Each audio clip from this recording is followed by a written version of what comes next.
नमस्कार दोस्तों, आइए सुनते हैं लियो टॉल्स्टॉय की कहानी प्रेम में परमेश्वर। किसी गांव में मूरत नाम का एक बनिया रहता था। सड़क पर उसकी छोटी सी दुकान थी। वहां रहते हुए उसे बहुत काल हो चुका था, इसलिए वहां के सब निवासियों को भली भांति जानता था। वह बड़ा सदाचारी, सत्यवक्ता, व्यवहारिक और सुशील था। जो बात कहता उसे जरूर पूरा करता। कभी धेले भर भी कम न तोलता और न घी तेल मिलाकर बेचता। चीज अच्छी न होती तो ग्राहक को साफ साफ कह देता। धोखा कभी न देता। चौथे पन में वह भगवत भजन का प्रेमी हो गया था। उसके और बालक तो पहले ही मर चुके थे। अंत में 3 साल का बालक छोड़कर उसकी स्त्री भी जाती रही। पहले तो मूरत ने सोचा इसे ननिहाल भेज दूं, पर फिर उसे बालक से प्रेम हो गया। वो स्वयं उसका पालन करने लगा। उसके जीवन का आधार अब यही बालक था। इसके लिए वह दिन रात मेहनत किया करता था, लेकिन शायद संतान का सुख उसके भाग्य में नहीं लिखा था। पल पलाकर 20 वर्ष की अवस्था में ये बालक भी यमलोक को सिधार गया। अब मूरत के शोक की कोई सीमा न थी। उसका विश्वास हिल गया था। सदैव परमात्मा की निंदा करता कि परमेश्वर बड़ा निर्दयी और अन्यायी है। मारना था बूढ़े को, मार डाला युवक को। यहाँ तक कि उसने ठाकुर के मंदिर में जाना भी छोड़ दिया। एक दिन उसका पुराना मित्र, जो 8 वर्ष से तीर्थ यात्रा को गया हुआ था, उससे मिलने आया। मूरत बोला, मित्र देखो, सर्वनाश हो गया। अब मेरा जीना अपारत है। मैं नित्य परमात्मा से यही विनती करता हूँ कि वह मुझे भी जल्दी इस मृत्यु लोक से उठा ले। मैं अब किस आशा पर जीऊं? मित्र, मूरत, ऐसा मत कहो। परमेश्वर की इच्छा को हम नहीं जान सकते। वो जो करता है ठीक करता है। पुत्र का मर जाना और तुम्हारे जीते रहना विधाता के वश में है, और कोई इसमें क्या कर सकता है? तुम्हारे शोक का मूल कारण ये है कि तुम अपने सुख में सुख मानते हो, पराये सुख से सुखी नहीं होते। मूरत, तो मैं क्या करूं? मित्र, परमात्मा की निष्काम भक्ति करने से अंतःकरण शुद्ध होता है। जब सब काम परमेश्वर को अर्पण करके जीवन व्यतीत करोगी तो तुम्हें परमानंद प्राप्त होगा। मूरत, चित्त स्थिर करने का कोई उपाय तो बतलाइए। मित्र, गीता, भगवत माल ग्रंथों का श्रवण, पाठन, मनन किया करो।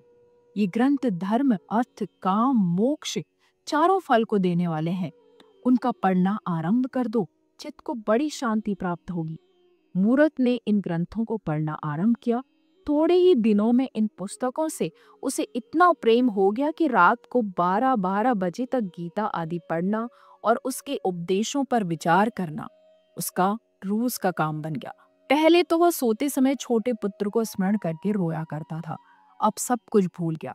सदा परमात्मा में लवलीन रहता, आनंद पूर्वक अपना जीवन बिताने लगा। पहले इधर उधर बैठकर हंसी ठट्टा भी कर लिया करता था, पर अब वह समय व्यर्थ न खोता था। या तो दुकान का काम करता था या रामायण पढ़ता था। तात्पर्य ये था कि उसका जीवन सुधर गया था। एक रात रामायण पढ़ते पढ़ते उसे ये चौपाइयां मिली। एक पिता के विपुल कुमारा, होय पृथक गुणशील अचारा। कोई पंडित कोई तापस ज्ञाता, कोई धनवंत शूर कोई दाता।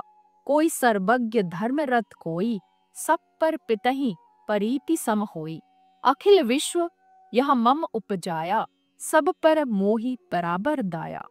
मूरत पुस्तक रखकर मन में विचार करने लगा कि जब ईश्वर सब प्राणियों पर दया करते हैं तो क्या मुझे सभी पर दया न करनी चाहिए? तत्पश्चात सुदामा और शबरी की कथा पढ़ने से उसके मन में यह भाव उत्पन्न हुआ कि क्या मुझे भी भगवान के दर्शन हो सकते हैं? यह विचारते विचारते उसकी आंख लग गई। बाहर से किसी ने पुकारा, मूरत। बोला, मूरत देख, याद रख, मैं कल तुझे दर्शन दूंगा। ये सुनकर वो दुकान के बाहर निकल आया। वह कौन था? और चकित होकर कहने लगा, यह स्वप्न है अथवा जागृति? कुछ पता न चला। वह दुकान के भीतर जाकर सो गया। दूसरे दिन प्रातःकाल उठा, पूजा पाठ कर दुकान में आया। भोजन बना, मूरत अपने काम धंधे में लग गया। परंतु उसे रात वाली बात न भूलती थी। रात्रि को पाला पड़ने के कारण सड़क पर बर्फ जमा हो गई। मूरत अपनी धुन में बैठा था। इतने में बर्फ हटाने के लिए कोई कूली आया। मूरत ने समझा कृष्णचंद आते हैं। आंखें खोलकर देखा तो बूढ़ा लालू बर्फ हटाने आया है। हंसकर कहने लगा, आवे बाबू बूढ़े लालू, मैं समझू कृष्ण भगवान, वाहरी बुद्धि। लालू बर्फ हटाने लगा। बूढ़ा आदमी था, शीत के कारण बर्फ न हटा सका, थक कर बैठ गया और शीत के मारे कांपने लगा। मूरत ने सोचा कि लालू को ठंड लग रही है, इसे आग तपा दो। मूरत, लालू भैया यहाँ आओ, तुम्हें ठंड सता रही है, हाथ सेक लो। लालू दुकान पर आकर धन्यवाद करके हाथ सेकने लगा। मूरत, भाई कोई चिंता मत करो, बर्फ में हटा लेता हूँ, तुम बूढ़े हो, ऐसा न हो कि ठंड खा जाओ। लालू, तुम क्या किसी की बाट देख रहे हो? मूरत, क्या कहूँ, कहते हुए लज्जा आती है। रात मैंने एक ऐसा स्वप्न देखा कि उसे भूल नहीं सकता। भक्तमाल पढ़ते पढ़ते मेरी आंख लग गई। बाहर से किसी ने पुकारा, मूरत। मैं उठकर बैठ गया। फिर शब्द हुआ, मूरत, मैं तुम्हें दर्शन दूंगा। बाहर जाकर देखता हूं तो वहां कोई नहीं। मैं भक्तमाल में सुदामा और शबरी के चरित्र पढ़कर ये जान चुका हूं कि भगवान ने प्रकट होकर किस प्रकार साधारण जीवों को दर्शन दिए हैं। वही अभ्यास बना हुआ है। बैठा कृष्णचंद की राह देख रहा था कि तुम आ गए। लालू, जब तुम्हें भगवान से प्रेम है तो अवश्य दर्शन होंगे। तुमने आग न दी होती तो मैं तो मर ही गया होता। मूरत, वाह भाई लालू, ये बात ही क्या है। इस दुकान को अपना घर समझो। मैं सदैव तुम्हारी सेवा करने को तैयार हूँ। लालू धन्यवाद करके चल दिया। उसके पीछे 2 सिपाही आए, उसके पीछे एक किसान आया, फिर एक रोटी वाला आया। सब अपनी राह चले गए। फिर एक स्त्री आई, वो फटे पुराने वस्त्र पहने हुए थी। उसकी गोद में एक बच्चा था। दोनों शीत के मारे कांप रहे थे। मूरत, माई, बाहर ठंड में क्यों खड़ी हो? बालक को जाड़ा लग रहा है, भीतर आकर कपड़ा ओढ़ लो। स्त्री भीतर आई। मूरत ने उसे चूल्हे के पास बिठाया और बालक को मिठाई दी। मूरत, माई, तुम कौन हो? स्त्री, मैं एक सिपाही की स्त्री हूँ।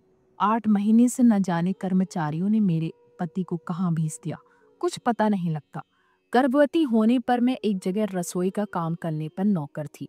जो ही यह बालक उत्पन्न हुआ, उन्होंने इस भय से कि 2 जीवों को अन्न देना पड़ेगा, मुझे निकाल दिया। 3 महीने से मारी मारी फिरती हूँ, कोई टहलनी नहीं रखता। जो कुछ पास था सब बेचकर खा गई। इधर साहूकारिन के पास जाती हूँ, स्यात नौकर रख ले। मूरत, तुम्हारे पास कोई ऊनी वस्त्र नहीं है? स्त्री, वस्त्र कहाँ से हो, छदाम भी तो पास नहीं। मूरत, ये लो लोई, इसे ओढ़ लो। स्त्री, भगवान तुम्हारा भला करे, तुमने बड़ी दया की, बालक शीत के मारे मरा जाता था।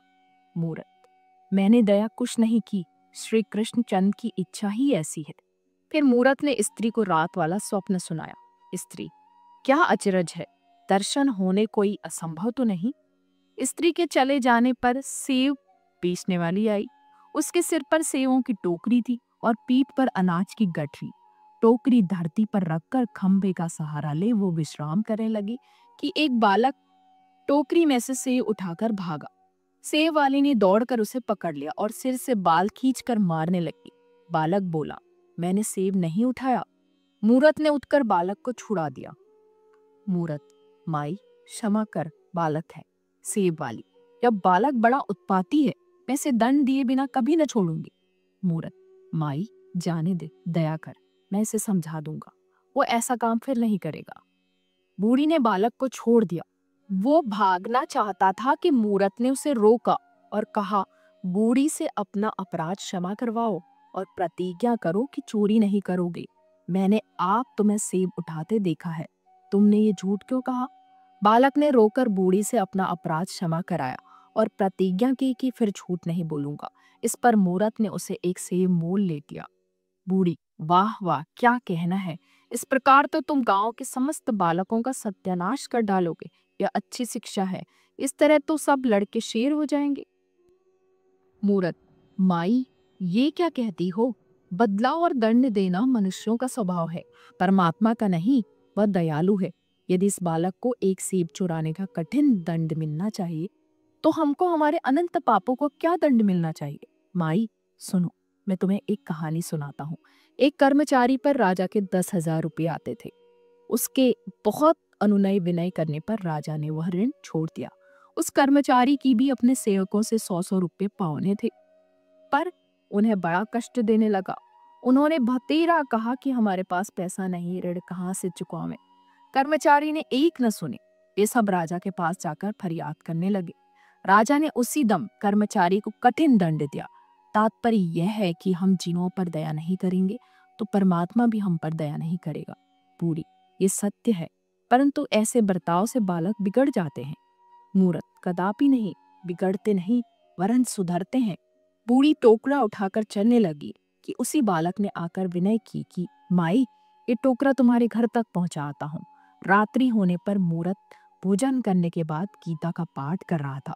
उसकी आंख झपकी और उसने यह दृश्य देखा। मूरत, मूरत, मूरत, कौन हो? मैं लालू। इतना कहकर लालू हंसता हुआ चला गया। फिर आवाज आई, मैं हूं।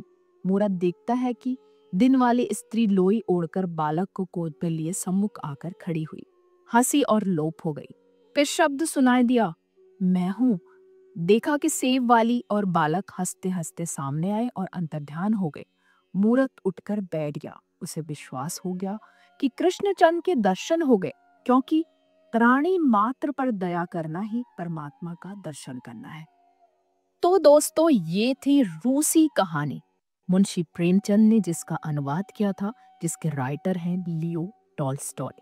बहुत ही खूबसूरत हृदय स्पर्शी कहानी है दोस्तों। तो जल्दी ही मिलते हैं इसी तरह की कुछ और कहानियों के साथ।